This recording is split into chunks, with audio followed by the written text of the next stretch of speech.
محافظ على بشار الاسد، انت كنت رئيس الرمحي، كنت بوقتها رئيس وزراء، وكانت امكانيات الدوله كلها تحت تصرفك. نعم. وانا لست خائفا،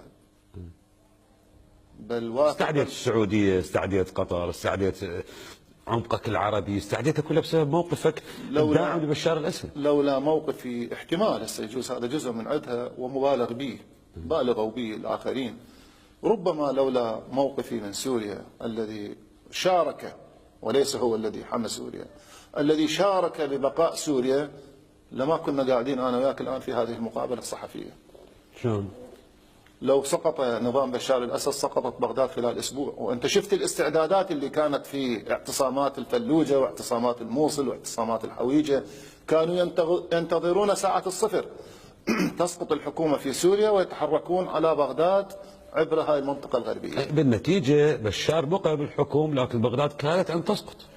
بغداد حميناه، نعم، بغداد كان المشروع الذي جاء، مو الموصل، المشروع الذي كان واضح وسريع من خلال منصات الاعتصام.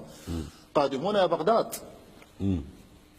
وكان الحديث طائفي والحديث شديد والحديث باتهامات وعلى منصات الاعتصام، وقالوها صراحة: نحن تنظيم اسمنا القاعدة، نقطع الرؤوس، نقيم الحدود. كانت بغداد مستهدفة.